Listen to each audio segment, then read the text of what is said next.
Well, hello, here we are again. Day 2, writing your memoir in 30 days.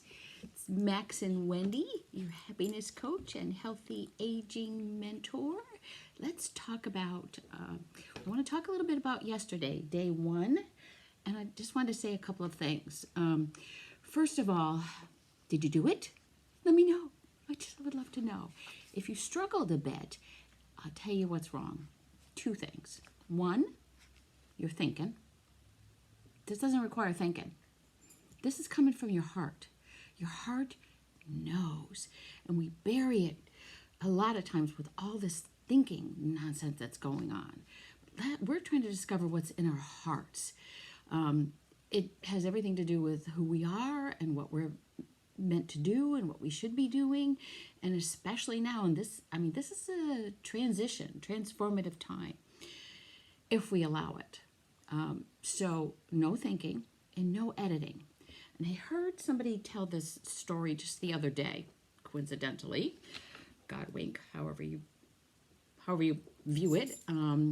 Imagine your right hand is your writing hand, easy to do. Your left hand is your editing hand. And if you try to write and edit at the same time, this is what's happening. How much writing gets done? No one writes and edits at the same time. Now, I've been given the gift of downloads, where when I start writing, when I shut my mind off and I open my heart, I'll get a gift of I don't know how else to explain it except to call it a download. And it comes out and it doesn't even need punctuation editing. But that's not how we work. Most of us work most of the time.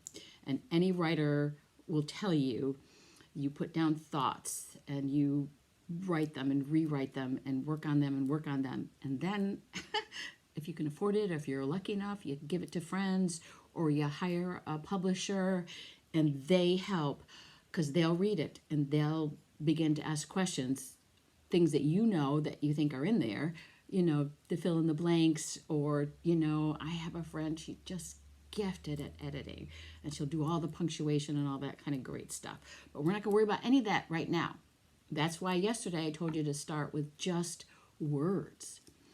And if you get really good at it, I ended up, instead of 3 sentences, I broke it down to 3 words.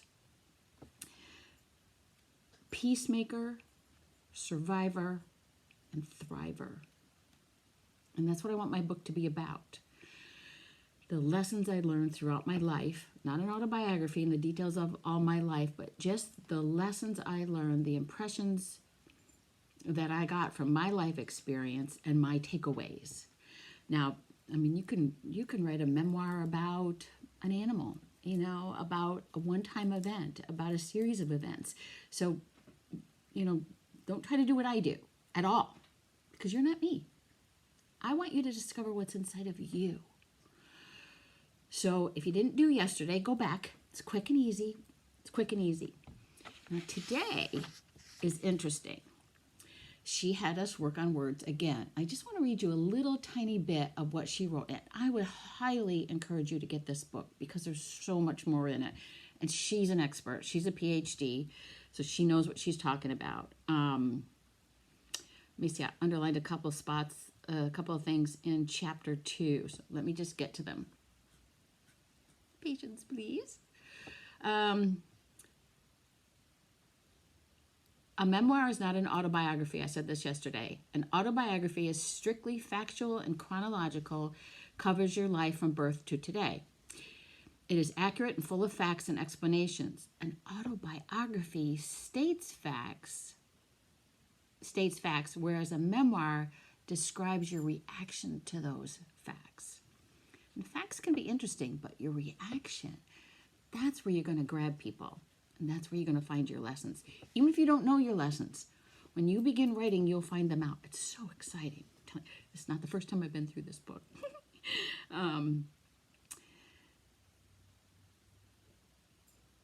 For example, an autobiography might discuss social and political ideas of the time, but your memoir would discuss your emotional responses to those ideas. Your autobiography is a photograph, a picture showing precise detail.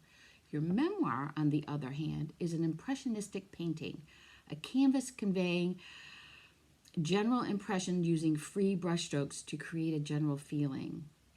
Memoirs are emotional reminiscences. Your memoir is your account of how you remember a certain experience. It's only as accurate as your memory permits, and that's just fine. You can't make a mistake.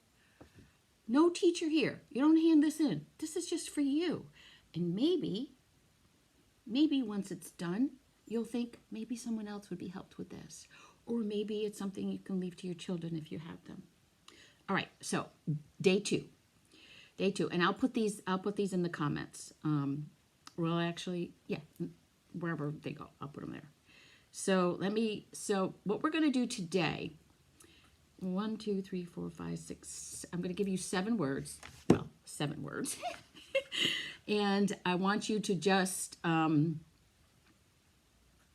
again, don't worry about writing the big long things. Write whatever thoughts, this is what's her name? Roberta Temes words. Write whatever thoughts, memories, and ideas come to your mind for each word. This list is meant to evoke emotional memories. Please do not reread what you have written until you are finished with the entire list. Just let it flow. No thinking. Remember? 2 things. No thinking, no editing. And, I always like people who agree with me. I mean, I've learned this, and she has too, with a PhD. So the words are, let me give them to you, disappointments. And if you've got pen and paper and something comes to your mind, write it down. Just do it right now. Accomplishments, conflicts, fears, luck or lack thereof, enemies, and gratitude. So just write whatever comes to your mind. Don't reread. Finish the whole list. Give yourself 10, 15, 20 minutes. You won't be interrupted, and finish the whole list. Now there's a step 2 in this one. Now choose whichever topics seem most relevant to you and your life. There's no need to write about a topic that has little meaning to you.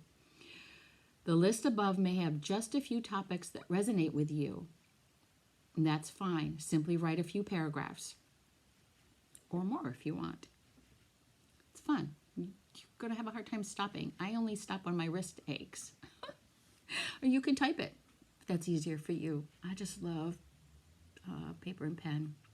It does take it to another level. I'm just telling you, if you can do it that way. If you see a connection between today's writing and yesterday's summary, then make a note of that, because that might be the message. Okay? So that's why we're doing these 2 exercises. Now you can stop now and do that. But would you like to hear a little bit about that I wrote? A little bit? Okay. So remember, yesterday was Peacemaker, Survivor, Thriver. And I don't know if I want to get really... Oh, here's luck or lack thereof. So I wrote, I don't know about luck, but I do know that I have had many, many what I call God winks, coincidences, synchronicities, or synchrodestinies. I don't know about luck, but I have noticed a lot of very interesting things happen throughout my life.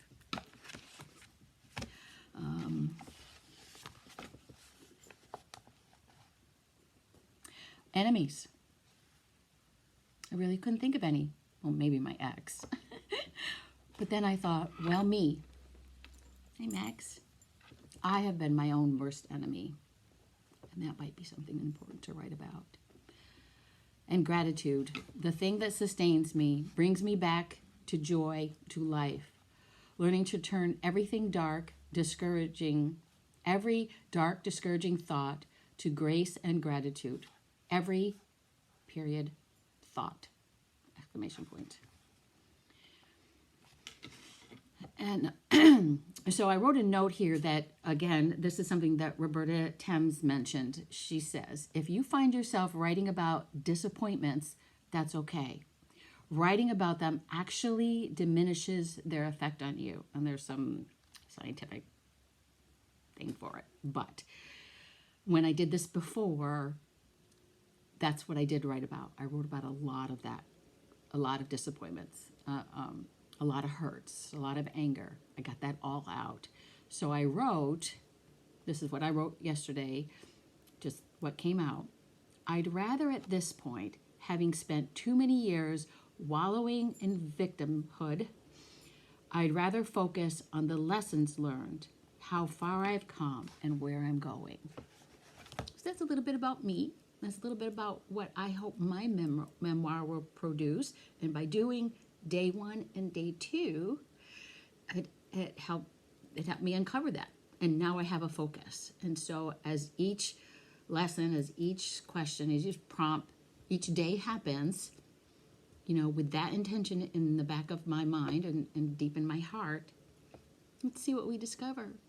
All right? Oh, if you enjoyed this, please let me know. If you're joining me, please let me know. If you want to private message or talk about it, please do. Oh, I love Max, so I'm not alone, but I really do enjoy talking to people.